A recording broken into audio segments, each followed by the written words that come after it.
네, 한 주의 시작, 여의도 정치를 깊이 있고 날카롭게 들여다보는 시간입니다. 정치 먼데이. 예, 오늘은 최재성 전 청와대 정무수석 나오셨습니다. 안녕하세요. 안녕하세요. 예, 천공 관저 이전 개입 의혹.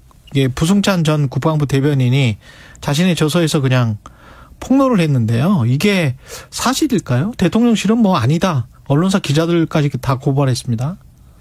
저는 사실일 가능성이 매우 크다고 봅니다. 사실 가능성이 매우 크다? 예. 왜 그렇게 보세요? 우선은 설정 자체가 여러 사람이 등장을 하잖아요. 예. 부승찬 대변인이 있고, 예. 그다음에 남영신 참모총장이 있고, 참모총장, 부사관이 있고, 부사관, 또 부승찬 대변인이 남영신 총장의 얘기를 화장실에서 듣고, 예. 별도로 또 자기 자신이 이제 확인하고 조사한 과정에서 또 익명의 등장 인물들이 있거든요. 아직은 등장 안 했죠. 아직 등장하지 예. 않은. 그다음에 이것이 군에서 예. 경위에 대해서는 조사하고 파악한 것은 사실인 것 같아요. 천공이라는 왔다 간 인물이 것이 보고되고 요런 사실에 대해서 왜 민간인이 육참 총장 관저에 갔느냐? 예. 그래서 요 과정에서 직접 천공이 왔다 간 사실에 대해서 목격하지는 않았으나 요 개선 라인 조사하면서 예. 군에서 조사하면서 요 조사 라인에 있었던 사람들 예. 또 이것을 보고받은 사람들에서 등장인물이 너무 많아요. 이미 조사를 군에서 좀 했었다. 그건 뭐 보도도 됐습니다. 그래서 그게 하나 있고요. 예. 또 하나는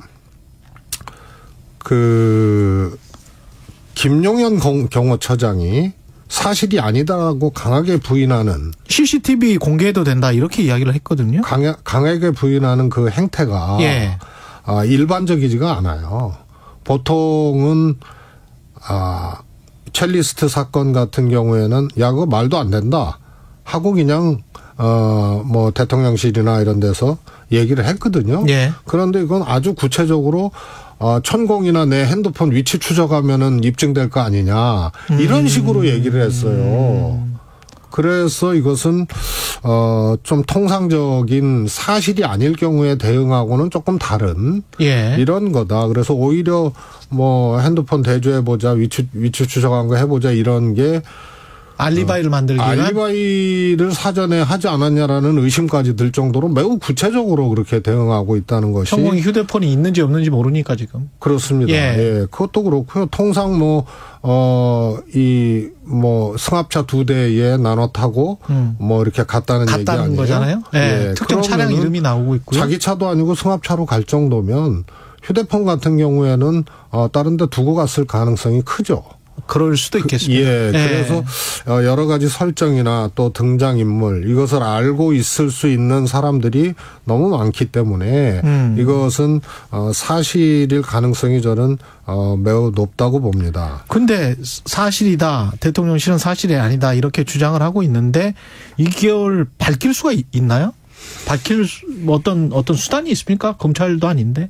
저는 결국은 이제 남영신 총장의 입인데요. 입이다. 남영신 전 총장의. 그 다음에 아직 등장하지 않는 이것에 대해서 접근하고 있는, 그러니까 요 실체 조사를 이제 했던 군 당사자들이나 또 이 보고 라인에 있었던 사람들이나 이 많은 사람들의 결국은 입이라고 보거든요. 예. 그래서 민주당에서 빨리 이것은 국정조사로 가야 돼요. 국정조사를 해야 된다? 왜냐하면 사실 유무를 떠나서 이 정도 일이면은 이거는 사실이면은 이거는 완전히 국정농단이거든요. 근데 국정농단이라고 하기에 그러니까 제가 대통령실의 반론 차원에서 한번 여쭤볼게요. 우리가 뭐 집을 보러 갈 때 뭐 그거를 믿는 분들은 풍수지리로 볼 수 있는 것 아니냐. 이렇게 만약에 주장을 한다면 물론 그게 절대적인 영향을 미치는 건 아니지만 풍수지리적으로 조금 좋다 안 좋다 이거는 참고로 만약에 할 수 있는 것 아니야. 이런 만약에 반론이 나온다면 어떻게 생각하십니까? 우선요. 예. 그 정도면 대통령의 관저를 정하는데 예. 결국은 육참총장 공간에서 외교부로 간 거 아니에요? 이 정도의 사안에 대해서 여기는 안보 문제, 대통령실 경호 문제 여러 가지가 포함되어 있는데 이것이 단순히 뭐 개인의 가족묘를 옮기는 문제나 선친묘를 옮기는 문제나 개인 사택을 양택을 하기 위해서 직원을 불러서 간 문제하고는 완전히 다르거든요. 이건 프라이빗한 문제가 전혀 아니다. 그다음에 완전히 공적인 문제다. 이 정도로 천공이 대통령 관저를 옮기는 문제에서도 개입이 됐으면 천공 스스로가 밝혔듯이 김건희 여사 쪽에서 질문이 오면 유튜브를 통해서 답을 주고 있다. 천공 관계자가 아예 공개적으로 그렇게 얘기를 한 거 아니에요? 예. 그러면 다른 사안에도 영향을 미쳤을 수밖에 없다. 다른 사안이라면 어떤? 예를 들어서 외교적 사안이라든가 예. 지금 뭐 엘리자베스 여왕 때 그때의 서거 때 그렇죠. 뭐 이렇게 가지 않은 것, 장례를 좀 늦었던 것, 안 갔다라든가 뭐 이런 등등등이 또 청와대를 단 하루도 들어가지 않고 옮기는 문제. 이런 등등등도 이거는 도스태핑 준단도 천공 동영상에 나왔었고요. 그렇습니다. 예. 우연의 일치치고는 너무 많은 국정 개입의 흔적들이 있고요. 관저를 옮기는 데 천공이 직접 가서 할 정도면 이거는 뭐 안보 사안까지 연관된 문제인데 그 정도의 영향력이면 다른 사안도 개입을 했을 개연성이 크기 때문에 결국은 이건 국정농단에 해당되는 사안이 될 수밖에 없다고 저는 보고요. 근데 오늘 민주당이 이제 의총에서 이상민 탄핵안 그다음에 김건희 특검 추진 여부를 결론 짓는다고 하는데 이게 더 중요합니까? 천공옥의 국정조사는? 저는 그 설정이 잘못됐다고 설정이 봐요. 잘못돼 있다. 우선 이상민 탄핵안은 뭐 탄핵을 하겠다고 결정을 하면 갈 수밖에 없는 거죠. 그러나 김건희 여사 특검이 우선은 내용상으로 도이치모터스 주가 조작만 얘기를 했잖아요. 근데 사실 대통령 취임 이전 문제잖아요. 취임 이후에도 의혹이 있는 문제들이 있어요. 예를 들어서 대통령실 공사할 때 수의 계약을 했다든가. 그런데 공교롭게도 김건희 여사의 또 인연이 있는 그런 업체거든요. 그다음에 또 하여튼 요런 것들을 포함해서 김건희 특검으로 묶었어야 된다. 그다음에 또 하나는 도이치모터스 주가 조작뿐만이 아니고 또 하나는 질로 따지나 무게감으로 따지나 중대함으로 따지나 천공 문제는 반드시 이거는 사실이든 아니든 밝히고 넘어가야 될 문제입니다. 그렇군요. 그다음에 이상하잖아요.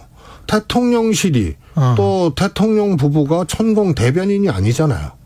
천공에 대한 의혹 제기를 한 사람들은 다 고발을 하고 막상 내가 영향력을 미치고 있다고 얘기하는 천공에 대해서는 아무 조치를 취하지 않고 있어요. 그렇죠. 그렇지 않습니까? 그런데 천공이 침묵하고 있는 것이 아니고 내가 나서야겠다는 얘기도 하고 또 이제 안 되겠다. 내가 직접 나서서 대통령을 위해서 나라를 위해서 해야겠다. 이런 얘기도 하고 또 천공 측 관계자가 김건희 여사의 질의가 오면은 유튜브를 통해서 답변하고 있다고도 얘기를 하고. 천공의 주장은? 그런데 여기에는 아무 조치도 안 하거든요. 예를 들어서 안철수 의원에게 지금 전당대회 과정에서 대통령이 직접 참전을 했잖아요. 그랬죠. 그래서 국정 운영의 방해꾼이자 적이 될 수 있다고 얘기를 했거든요. 천공이 내가 대통령에게 막대한 영향력을 미치고 있다고 하는 상황에서는 천공한테 할 얘기예요, 그게. 그러네. 국정 운영의 방해꾼이 아니고 농단자이자 적이라고 얘기를 하고 조치를 취해야죠. 그렇죠. 당신 입 닫아라. 그렇게 하든가 고발을 해야지. 일단 대통령을 사칭했으니까. 그렇죠. 대통령과 인연을 계속 이야기를 하고 있으니까. 그다음에 이 양반이 사적 이득을 취하잖아요. 아무튼.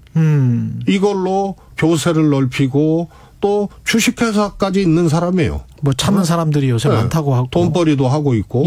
그래서 이거는 대통령을 사칭했다는 것, 대통령과의 관계, 영향력을 자기 스스로 얘기를 하면서 활동을 하고 있는 사람이기 때문에 여기는 경고를 넘어서서 사법적 조치를 해야 되는 거예요. 근데 여기는 그냥 놔두고 이게 말이 안 되는 거죠. 그러네요. 사법적 조치를 어떻게 할 수 있는지는 모르겠습니다만 그래도 경고나 뭐 이런 것들이 대통령실에서 나와야 되기는 할 것 같습니다. 대통령과의 영향력, 대통령과의 관계를 공공연하게 얘기를 하고 그렇죠. 실제로는 김건희 여사의 자문에 대해서 응하고 있다고도 얘기를 하고 그렇죠. 그러면은 이것은 대통령을 직접 사칭 내가 대통령과 이런 관계다라는 네. 관계의 사칭을 넘어서서 이건 대통령을 사실상 컨트롤하고 있다는 얘기거든요. 그런데 대통령이 가만히 있는다? 대통령실이 아무것도 안 하고 있다? 그리고 천공에 대해서 의혹 제기하는 사람만 고발하고 있다? 이게 앞뒤가 안 맞는 거죠. 생각해보니까 이명박 정부 때 제가 취재했던 것 중에 인수위 전문위원이었는데 나가서 그걸로 선전하면서 비즈니스 했던 사람이 있거든요. 바로 잘렸어요. 인수위 전문위원회에서. 이게 지금 공적인 거기 때문에 그거 가지고 개인적으로 뭐 이야기를 하면은 대통령실에서 조금 이야기를 할 수밖에 없는 그런 사안이긴 하네요. 근데 그거랑은 또 질이 다르죠. 네. 그거는 대통령과 관계된 내가 인수위에서 일하고 있다. 이것을 가지고 비즈니스 한 거고. 그러네. 이거는 대통령에게 내가 직접 영향력을 미치고 있고, 막대한 영향력을 미치고 있다고 얘기하면서 하는 거니까 이건 질이 다른 거죠. 안철수 의원에게 대한 어떤 대통령실의 공격과 빗대서 지금 말씀을 하셨는데 대통령실이나 대통령의 의죽은 뭐라고 생각하십니까? 안철수 의원이 이 후보 대표가 되는 것은 안 된다라는 지금 뜻이 전달되고 있는 겁니까? 그런 것이죠. 예. 이번 일로 대통령이 직접 참전을 하면서 국민의힘 전당대회에 사실상 윤 대통령이 후보격이 된 거예요. 그래서 이건 안철수 후보와 윤 대통령의 대결 구도가 돼버린 거예요. 예. 국민의힘 전당대회가. 예. 이럴 정도로 대통령이 직접 나선 것도 처음 있는 일이고요. 과거 뭐 권위주의 정권에도 이런 식으로 막 직접적으로 내놓고 하지는 않았거든요. 예. 그래서 처음 대통령이 이렇게 직접 참전한 것도 처음이고 참전하는 방식도 포지티브한 방식이 아니고 예를 들어서 나의 정치 철학은 이렇고 나의 또 당에 예. 바라는 나의 바는 이렇고 해서 유사하고 접합된 후보에게 이렇게 도와달라고 시그널을 주는 것이 아니고 누구는 안 된다라고 직접 찍어서 얘기를 하잖아요. 그래서 이거는 애당초 안 되는 사람 빼고 되는 사람을 될 사람을 설정해 놓고 한 사실상의 임명 과정이다. 당대표 임명 과정이기 때문에요. 이거는 뭐 갑자기 발생한 일이 아니라고 봅니다. 근데 이 대통령의 책사라고 불렸던 심평 변호사가 이상한 이야기를 한 거예요. 국민의힘 안철수 의원이 당대표로 선출이 되면 대통령이 신당 창당을 할 수밖에 없다. 근데 대선 전에 사실은 윤석열 후보 신당 창당 이야기가 많이 나왔었거든요. 심평 변호사도 그때부터 관계를 했었고. 근데 이게 오랫동안 있었던 생각이나 계획일까요? 어떻게 보십니까, 이건? 저는 윤 대통령께서 사실은 제일 걱정되면서도 좀 두려운 것이 예. 정치적 경험이 일천한 상태에서 대통령이 됐잖아요. 근데 정치적인 문제뿐만이 아니고 정책적인 문제도 굉장히 즉흥적이라는 데에 걱정과 두려움이 같이 있어요. 안보 상황만 보더라도 소위 말해서 핵에 대한 언급, 뭐 한미 공동 핵연습 등등등이 미국으로부터 다 부인됐잖아요. 예. 이런 게 다 즉흥적이고요. 또 아랍에미레이트 방문해서 소위 말해서 이란 적 발언이라든가 이런 것들이 결국은 정제되지 않은 차원을 넘어서서 자기가 생각한 것에 대해서 거르지 않고 바로바로 얘기를 하거든요. 예. 그런데 불행하게도 이게 대통령의 얘기예요. 예. 그래서 저는 걱정과 두려움이 같이 있다고 보는데요. 소위 말해서 탈당 얘기, 신당 얘기도 실제로 생각이 그럴 수는 있어요. 그럴 수도 있다. 그러나 윤석열 대통령의 정치적 수준이나 정치적인 경륜 또 실질적인 정치적 파워 가지고는 할 수 없는 일이에요. 할 수 없는데 본인의 어떤 캐파를 생각하지 못하고 지금 발언을 해버리고 있다. 측근들이. 그렇습니다. 아. 그런데 실제로 현실로 연결될 가능성이 적고요. 예. 아마 그 발언 때문에 나중에 대통령의 국정 운영에 대한 지지도라든가 이런 것들이 현재 상태에서 더 회복되지 못하고 대통령이 계속 실책을 하고 예. 민심이 떠나버리면 이 심평 변호사의 이 발언, 과거에 대통령이 후보 시절에 국민의힘 같은 경우는 해체하고 새롭게 만들어야 된다라는 그런 이야기를 이런 했었죠. 얘기하고가 결국은 대통령 탈당 요구로 작동되는 근거로 아마 작용할 겁니다. 오히려 국민의힘이 불리해지면 기존 의원들이 대통령에게 예. 그런 요구를 할 수가 있다. 대통령이 공격받을 수가 있다. 오히려. 대통령이 당에 대해서 애정을 갖고 있어도 대통령의 인기가 없어지고 민심이 떨어지면 탈당했던 사례들이 즐비하지 않습니까? 네, 그렇습니다. 네. 그런데 대통령 스스로가 이 당 갖고는 안 된다고 얘기를 하고 측근들이 신당 얘기하고 이렇게 얘기하면 이것이 근거가 돼서 민심이 떠날 때, 더 떠날 때 대통령은 애정도 없는 정당이고 이 당을 책임질 수도 있는 생각도 의지도 없는 사람이기 때문에 비껴서야 된다라고 얘기할 가능성이 크다고 봅니다. 이런 대통령 집권 여당의 난맥상이 지금 보이고 있는데 그럼에도 불구하고 민주당의 지지율이 뭐 이렇게 크게 오르지는 못하고 장애투쟁을 했는데도 어떻게 보세요? 이런 대응들이 지금 적절합니까? 민주당은 잘하고 있는 겁니까?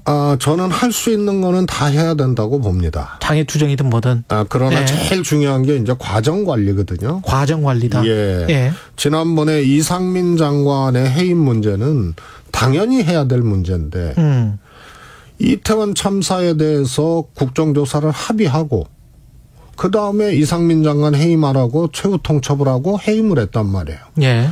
그러면은 논리적으로 국정조사는 이태원 참사 진상규명을 하고 책임자를 가려내고 처벌하기 위한 그런 것으로서의 국정조사의 위상이 정해진 건데 국조를 합의하고 이상민 장관 해임 프로세스를 가버렸어요. 예. 그러니까 당연히 해임돼야 될 사람인데도 논리적으로는 좀 충돌하는 그런 이제 과정을 민주당이 스스로 겪었다는 거고요. 예. 장외투쟁이든 저는 단식이라도 해야 될 상황이라고 봐요. 단식이라도 해야 될 상황이다. 그러나 이 과정 관리 이번에도 의총에서 당연히 논의를 하고 해야 되는데 그것을 놓치고 나중에 외상값 의총을 했거든요. 며칠 전에. 그래서 또 논의를 하다 보니까 외상값 의총이다. 예. 파열음이 좀 나오고 이견들이 또 나오고. 근데 만약 이렇게 쭉 가다가 이재명 당대표에 관련된 결정적인 팩트나 유죄로 분위기가 기운다거나 이렇게 되면 민주당은 피할 치명상을 입게 되는 거 아닙니까? 사법적으로 판결이 나면은 그거는 피할 수가 없습니다. 그렇죠. 그런데 그것이 문제가 아니고 검찰이 기소할 거 아닙니까? 그렇겠죠. 기소하고 사법적 판단이 나오기 전까지 그때 민주당의 상황이 어떻게 될 것이냐. 이것이 문제입니다. 다시 말해서 검찰이 구속영장 한 번 치고 말진 않을 거란 말입니다. 그렇겠죠. 계속 하겠죠. 소위 말해서 이제 살라미로 이제 민주당이 이제 흔들릴 만한 이제 과정들을 겪을 텐데요. 이때 수도권 의원들 중심으로 이 대표로는 총선 치르기 어렵겠다 하는 것이 작동이 되면 원심력이 발생할 거고. 그렇겠죠. 이거 말도 안 된다. 지금 이거를 극복해야 된다. 이런 것이 이제 작용을 하게 되면 구심력으로 작동을 할 텐데요. 이 문제라고 보고요. 그럼 중간중간에 과정 속에서 특히 흑사마을 김성태 회장 관련해서 대북 송금 문제랄지 이런 것들은 언론에서 이게 어떤 것들은 해명이 빠졌다라고 할 때 해명을 제대로 하고 가야 됩니까? 아니면은 기소 때까지 기다려야 됩니까? 아니, 해명을 하고는 있죠. 하고는 있죠. 그런데 지금 검찰의 행태라든가 특히 이재명 대표 관련된 거는 우선은 풍문을 흘리고 피의 사실을 공포를 해요. 공표를 합니다. 그래서 사실과 사실로 충돌하면은 제기되면 해명하고 반론하면 되는 건데 택도 없는 것들도 그냥 막 퍼뜨리거든요. 전원을. 그래서 일종의 이제 심증을 사회적 학증으로 갖고 가기 위한 짓을 사전적으로 먼저 합니다. 지금 보십시오. 대장동에서 성남 FC로 갔잖아요. 대장동에서 흘러나온 얘기가 아마 타산같이 많을 겁니다. 쌓아놓으면. 그렇죠. 그런데 정치자금 뇌물수수 천하동인이로 실소유주 이런 거는요. 다툼도 안 돼요. 배임 정도 다툼이 남은 거고요. 그다음에 성남 FC로 간 거 아니에요? 예. 성남 FC에서 다시 지금 뭘로 왔어요? 변호사비 대납으로 왔는데 예. 변호사비 대납도 막 없어지고 흐르고 뭐 단독 기사 네. 나고 언론에 기사 나고 어쩌고 저쩌고 했는데 그거는 정황 근거도 없어요. 그러니까 지금 다시 또 쌍방울 대북 송금 문제로 나오잖아요. 이것도 정확하게 어떤 것이 혐의다. 어떤 것이 문제다라는 게 형성돼 있지 않기 때문에 예. 해명 자체를 뭘 해야 되는지를 모를 거예요. 이재명 대표도. 알겠습니다. 여기까지 듣겠습니다. 정치 먼데이 최재성 전 청와대 정무수석이었습니다. 고맙습니다. 감사합니다. 여러분은 지금 KBS 1라디오